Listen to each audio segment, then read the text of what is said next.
What up, nerds? My name is Leslie Smith. Welcome back to the Nerdy Narrative. Today I have the announcement for the 7 finalists for the second year of the self-published science fiction competition, or Spsfc for short. This competition started with 300 novels in the science fiction genre. Over the past several months, judges have been reading, submitting scores, and we have narrowed it down to 7 finalists. Over the next couple of months, all of the judges are going to be reading all 7 books, providing scores, and we are going to determine who is going to be the winner of this year's Spsfc. I'm going to share with you who those 7 finalists are, the title of the book, and a little bit of what the book is about. See if any of these are ones you might be interested in picking up and reading over the next couple of months yourself. So join me as I go through these 7 finalists to see which book I'm going to read first. Maybe we can even have fun predicting who might win. And one of these books is actually a book that came from my team, Melody by David Hoffer. So you've heard about this one on the channel before. I'm really excited that a book my team put forward made it into the finalists. I was really hoping another one would make it too, but unfortunately it didn't resonate with the other teams as much as it did with us. But the first book I want to talk about is The Last Gifts of the Universe by Rory August. This one has a book cover that I find really appealing. It reminds me of the Becky Chambers books, if y'all have read those. But what is The Last Gifts of the Universe about? A dying universe. When the homeworlds finally achieved the technology to venture out into the stars, they found a graveyard of dead civilizations, a sea of lifeless gray planets, and their ruins. Okay, I'm already interested. What befell them is unknown. All Home knows is that they are the last civilization left in the universe, and whatever came for the others will come for them next. A search for answers. Scout is an archivist tasked with scouring the dead worlds of the cosmos for their last gifts. Interesting technology, cultural rituals, anything left behind that might be useful to the homeworlds and their survival. During an excavation on a lifeless planet, Scout unearthed something unbelievable. A surviving message from an alien who witnessed the world-ending entity thousands of years ago. A past unraveled. Blyrina was once a friend, a soulmate, and a respected leader of her people, the Stellari. At the end of her world, she was the last one left. She survived to give one last message, one final hope to the future, instructions on how to save the universe. With the fate of everything at stake, Scout must overcome the dangers of Stellari's ruined civilization while following Blyrina's leads to collect its artifacts. If Scout can't deliver these groundbreaking discoveries back to the archivist, Home might not only be the last civilization to exist, but the last to finally fall.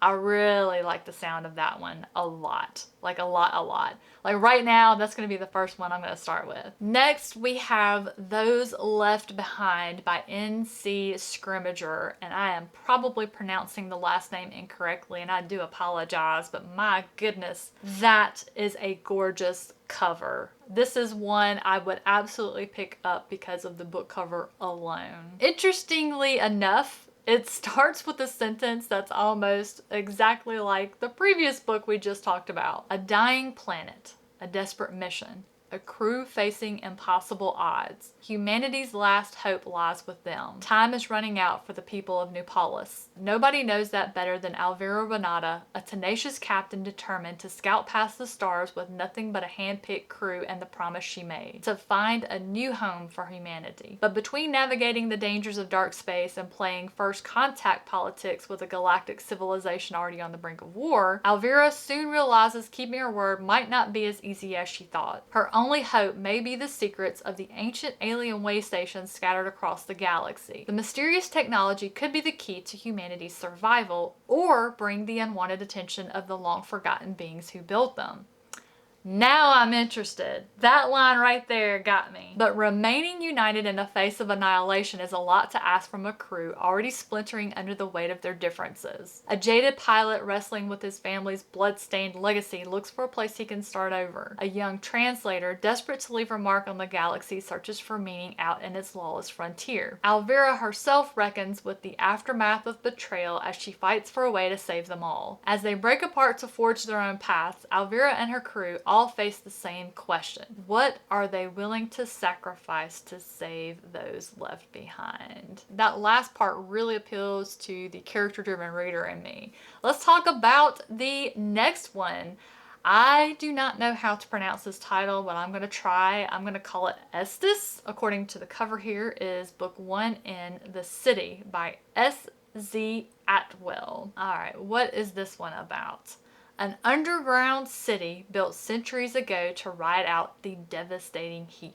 A society under attack, and a young solar engineer whose skills may be the key to saving her city if she doesn't get herself killed first. When Jossie was 10, the creatures of the above ground took her brother and left her for dead with horrible scars. Now, years later, she's a successful solar engineer working to keep her underground city's power running, but she's never really recovered. After she saves dozens of people during a second attack, she's offered a top secret assignment as a field engineer with Patrol, but fear prevents her from taking it until Patrol finds bones near where her brother disappeared. She signs on and finds herself catapulted into a world that is far more dangerous and requires far more of her than she ever imagined. That's got a little bit of a hook to it. The creatures and the burning heat above ground are not the only threats facing the city, and what she learns during her assignment could cost her life. One of the greatest threats to the city may in fact lie within, with thousands of lives at stake. Can she act in time? I really like that premise of living below ground and not really knowing what's above ground besides the heat. I want to know what's taking people. Moving on to our next finalist, we've got Hammer and Crucible by Cameron Cooper.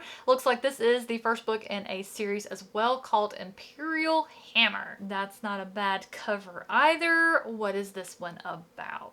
The interstellar array, which links worlds together, wakes to find it has enemies. The fourth Caranad Empire stretches across hundreds of subtle worlds and stellar cities and thousands of light years. The Empire's people and data are linked by a space-folding gates array controlled by the Emperor and his cohorts. That kind of sounds like the Guardians of the Galaxy's roller coaster at Disney, how the travel between light years is through these gates. That's pretty cool. When the array evolves into a sentient entity, it recognizes the Emperor as its foe. Sold. Right there. I am sold. Danny Andela, once known as the Imperial Hammer, withdrew from the Imperial Rangers decades ago, her reputation in tatters. She lives on her family's star barge, waiting to die of a rare old age. She would be the array's perfect weapon against the Emperor, except she no longer gives a damn about anything. And then Danny learns that the military disaster, which essentially ended her life, might possibly have been arranged by the Emperor himself. I think this is going to be an amazing one. This is going to be tough, y'all. These first 4 have something in all 4 that appeal to me, and they're all 4 different things. This is going to be tough. This is going to be tough. Let's go on to the next one. This one is called Night Music by Tobias Cabral. So what is Night Music about? The colonization of Mars has begun. Following a rapid expansion of the manned space program due to the discovery of a potentially catastrophic Earth-crossing comet, Zubrin Base has been established on the Red Planet to oversee the capture of the rogue object. During final preparations for a second expedition, however, contact has been lost with the outpost. Pilot Seth Boaz finds himself retasked for a rescue mission, one which will force him to confront his own past as well as otherworldly forces with profound implications for humanity's future. Now, this one didn't pull me in. There wasn't anything about this one that hooked me. And it might be because of the synopsis itself. It's just a tongue twister to read, and it has a really long first sentence that you're just kind of running out of breath reading. Even if you're reading it mentally. Like, by the time I got to the second half of the sentence, I had kind of forgotten what the first half was because I'm like going, oh my gosh, this is a really long sentence. So we'll find out once I start reading it and see how that goes. Let's move on to our next finalist, Percival Gent and the Conspiracy of Days by Drew Melbourne. That is a cover that would absolutely keep me from purchasing a physical copy of this book. Well, let's see what it's about. The year is 2018. That's wow, I've never read a story so far into the future. The famed magician Illuminari is dead, and his greatest illusion has died with him. Dark forces now seek the engine of Armageddon, the ancient sentient doomsday weapon that Illuminari hid amongst the stars. Okay, the cover didn't do it, but I am very intrigued by this description so far. Enter Percival Gent, accountant and part-time hero whose quest to find the engine before it falls into the wrong hands may be our universe's last best hope for survival. Oh man, this sounds like it could be funny. I hope it's funny. It is a quest that will take him from the highest reaches of power to the lowest pits of despair and through every manner of horror and absurdity between. Wow, this one's hooks has hooks. But beware, this accountant has a secret that may damn us all.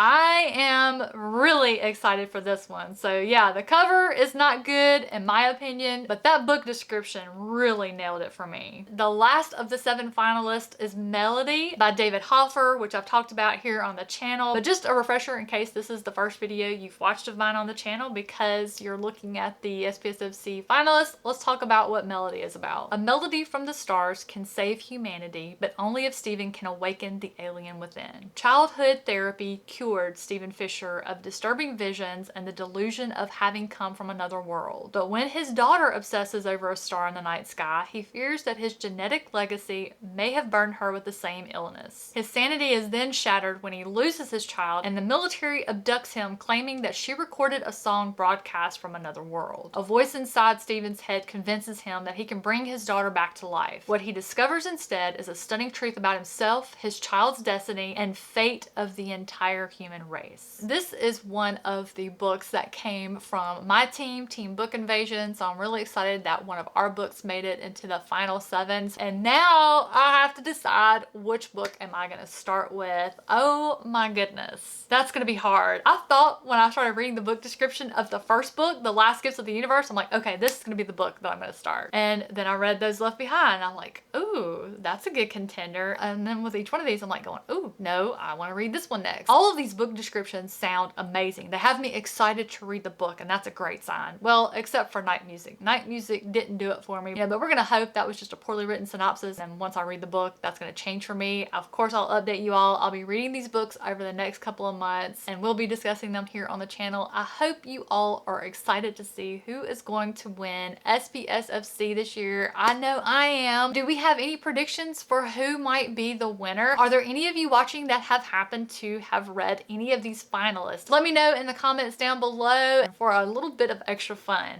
you've heard all 7 book descriptions. Do you think you can pick the winner based off those book descriptions? If so, put it down in the comments down below. I can't, not off the book description. I'm gonna have to wait until I read the book. So there you have it, folks. Those are the 7 finalists for this year's SPSFC. Keep your eyes on the channel for more updates as I make my way through these books and as we ultimately pick a winner. Thank you all so much for watching today. Have a great rest of your afternoon, and I'll catch you in the next one.